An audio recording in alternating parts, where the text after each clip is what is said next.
Hello, welcome to Manas's Math Solution. Today we are going to prove a result, and which is a application of Sailopy theorem, and in which we will prove that a condition for a group G of order PQ to be cyclic, where P and Q are prime numbers. Let us state the result. If G is a group of order PQ where P and Q are relatively prime with P less than Q and P does not divides Q minus 1. What are the conditions? P and Q are primes and P and Q are relatively prime also, which means GCD of PQ equal to 1. And here P is less than Q and P does not divides Q minus 1 implies that G is cyclic. And we know that any cyclic group of order PQ is isomorphic to ZPQ. Therefore, G is isomorphic to ZPQ. Okay. Then we are going to prove this result. For that, here P and Q are primes. These two numbers divides the order of G, and therefore this group has a Sailopy subgroup and Sailop-Q subgroup. What is the order of Sailopy subgroup in G? Sailopy subgroup here P raised to 1, which means P is the highest power of P that divides the order of G. So the order of Sailopy subgroup is P, and in the same way the order of Sailop-Q subgroup is equal to Q. Okay, so consider a Sailopy subgroup H of G. Let H be a Sailopy subgroup of G, and let K be a Sailop-Q subgroup of G. Then by Sailo's third theorem, the number of Sailopy subgroups of G is of the form 1 plus Kp, and this 1 plus Kp divides Q. 1 plus Kp divides Q. Q is a prime number, so the numbers that divides Q are 1 and Q.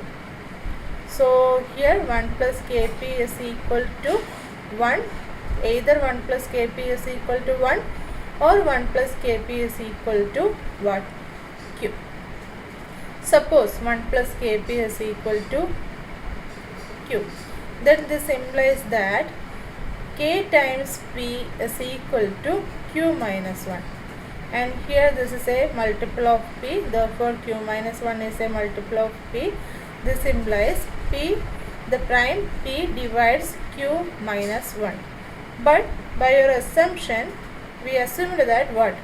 The prime P does not divides Q minus 1. So this will be a contradiction, and from this we can say that there is only one possibility, which is 1 plus Kp is equal to 1. So 1 plus Kp is equal to 1, and there is only one Sailopy subgroup. So the Sailopy subgroup that we choose here is the only Sailopy subgroup. So here H is the only Sailopy subgroup of G. And we know that if in a group G, if the Sailopy subgroup is unique, then that Sailopy subgroup is normal in G. Okay. അതുകൊണ്ട് നമ്മൾക്ക് എന്താണ് നമ്മൾ ഈ choose ചെയ്തിരിക്കുന്ന H എന്താണ്, which is A normal subgroup of G. അപ്പോൾ നമ്മൾ prove ചെയ്തൊരു റിസൾട്ടാണ്, തേർഡ് സൈലോപ്പി തിയറത്തിൻ്റെ കൊറോളറായിട്ട് നമ്മൾ പ്രൂവ് ചെയ്തതാണ്. H is normal in G if and only if a Sylow p subgroup H is normal in G if and only if H is the only Sylow p subgroup in G. അപ്പോൾ ഇവിടെ നമ്മൾ ഈ choose ചെയ്തിരിക്കുന്നത് എന്താണ്, which is the only Sailopy subgroup in G, therefore H is normal in G. ഇതുപോലെ തന്നെ നമ്മൾക്ക് കെയും നോർമലാണെന്ന് പ്രൂവ് ചെയ്യാൻ പറ്റും. In the same way the number of silo q subgroup is in the form 1 plus lq and 1 plus lq എന്താണ് p-നെ divide ചെയ്യാൻ വേണം അല്ലേ. q ഗ്രേറ്റർ ദാൻ 1 ആണല്ലോ, സോറി p ആണല്ലോ. അങ്ങനെയാണെങ്കിൽ 1 plus lq p-നെ ഡിവൈഡ് ചെയ്യണമെങ്കിൽ 1 plus lq എന്തായിരിക്കണം? there is only one possibility which is 1 അല്ലേ. ഇപ്പോൾ ഞാൻ L is equal to 0 കൊടുക്കുമ്പോൾ 1 കിട്ടും. L is equal to 1 കൊടുക്കുമ്പോൾ എന്താണ് 1 plus q ആണ് കിട്ടുന്നത്. 1 plus q എപ്പോഴെങ്കിലും p-നെ ഡിവൈഡ് ചെയ്യുമോ? ഇല്ല, q തന്നെ p-നേക്കാളും ഗ്രേറ്റർ ആയിട്ടുള്ള നമ്പറാണ്. സോ അങ്ങനെ ഒരു പോസിബിലിറ്റി വരുന്നില്ല. അതുകൊണ്ട് നമ്മൾക്ക് എന്താണ് ഇവിടെ 1 plus lq എന്തായാലും 1 ആയിരിക്കും. അതായത് എന്താണ് ഒരേ ഒരു സൈലോ q സബ് ഗ്രൂപ്പേ ഉള്ളൂ. ആൻഡ് നമ്മൾ ചൂസ് ചെയ്തിരിക്കുന്ന ആ സൈലോ q സബ് ഗ്രൂപ്പ് തന്നെയായിരിക്കും. ആ കെ മാത്രമേ സൈലോ ക്യൂ സബ് ഗ്രൂപ്പ് ആയിട്ട് എക്സിസ്റ്റ് ചെയ്യത്തുള്ളൂ. So this implies that K is the only Sylow Q subgroup in G. Okay, അപ്പോൾ നമ്മൾ നേരത്തെ സ്റ്റേറ്റ് ചെയ്ത അതേ റിസൾട്ട് വെച്ചിട്ട് എന്താണ് കെ നോർമൽ ഇൻ ജി ആണ്. ഇപ്പോൾ എച്ചും കെയും normal subgroup of G ആണ്. Now consider the order of the cardinality of H K. This is equal to the order of h times the order of k by the order of h intersection k. Now we are going to prove that this h intersection k is a trivial group.